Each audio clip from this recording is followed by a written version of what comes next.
Hey guys, welcome to another video, and in today's video we are talking about Riddle Esports. So Riddle Esports are one of a very few amount of organizations that are staying with the NLC after the NLC changing the hands over to Freaks for You. They join obviously BTXL, Dusty, and I guess you could count S&G, but obviously S&G have got that partnership now with Roehampton, and have kind of turned into like a uni sort of team. So they're one of, I guess, four organisations that played in summer but are now playing over now into spring after quite a few left, obviously for various different reasons. But Riddle have had quite a lot of success in the NLC so far. They had a second place finish, losing to Fnatic Rising in the final of, I think, the spring last year, so 2020 spring, where they failed to qualify through the EU Masters play-ins. They lost to LDLC. And then quite recently in summer, they had a pretty decent showing. They came second in their kind of group. They were in Group B. And then when it came to the playoffs, they finished fourth. They lost to SNG 2-1 in that game. So not the best result in summer, but a very, very decent result.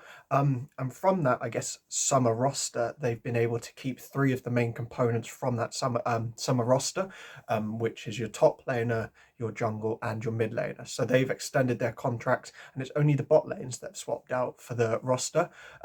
Even coming in before summer, I think a lot of people kind of underestimated this roster, didn't really know what to make of players like MC and Slow Q. They were a bit of unknown qualities, but they definitely proved themselves through summer. I think they were the first team to beat BTXL, and I think they beat them in playoffs as well. That's obviously questioning my knowledge on what happened in summer, but I believe that's the case, and they definitely proved themselves as a top team. And it's really nice to see them kind of continue on with this organization, and kind of look at ways to improving. As I said, the top part of their kind of roster have stayed the same. So that means that Kets, MC, and Slow Q have all extended their contracts with Riddle. And the nice thing as well is that the assistant coach from last split has been promoted to head coach, which is a really nice touch for the Riddle organization. That's Don't Ban Nidder, who's moved from assistant coach from summer up into that kind of head coach position. In terms of, I guess, roster changes, we'll talk about the main one being the bot lane change. So in summer, they had Gubby and PlayStation, that was their bot lane. And then obviously they played in the Telia League as well in the kind of autumn time. They had a bot lane of Nomi and Blazing Fire for those kind of games. Obviously, for the kind of Telia League, and MC didn't play for with them, but they played with Nomi and Blazing Fire. Coming into spring this year, they have picked up Fatikan. I might be saying that completely wrong, so I'm really sorry to him. And they've also picked up Nukes. So Fatikan, coming over from, I believe it's Istanbul Wildcats Academy in the kind of TCL Academy series.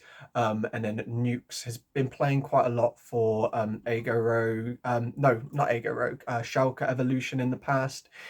He comes from Euronomics, and that kind of PG Nationals area. He was playing for Euronomics in the Pro Division qualifiers. That's why I'm getting a bit confused. So yeah, last kind of, I guess, summer he played in the PG Nationals for Axelot, where he had been playing with Ploxy Rosen, FM, and Diera, whatever, however you say that name as well.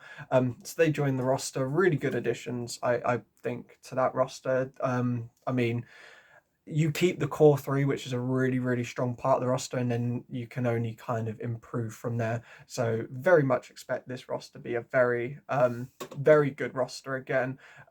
They've got a lot of already hashed out kind of, I guess, connection or familiarity with the roster, with keeping that top side the same. So it'll be interesting to see how this new bot lane kind of works in this roster, because obviously by no like no detriment to them, but Gubby and PlayStation are very, very good players. So it'll be very interesting to see how these new two players fit into how the top side of the map had already been playing, whether they switch up the style of play or whether these two players can kind of fit in to the kind of organization that these three players had already previously established. But obviously, since then, we've had meta changes and stuff like that. So there are loads of factors in terms of this roster and stuff. But I mean, you can already expect this roster to be fighting at the very top, and obviously it's going to be contesting for these EU Masters spots. So I don't think any of that's sort of going to change from summer. Nothing's really going to be affecting this roster. If anything, they become a bit more of a scarier threat because you expect them in this kind of off season to have improved in the positions that they felt necessary, and obviously the positions they felt necessary was that bot lane.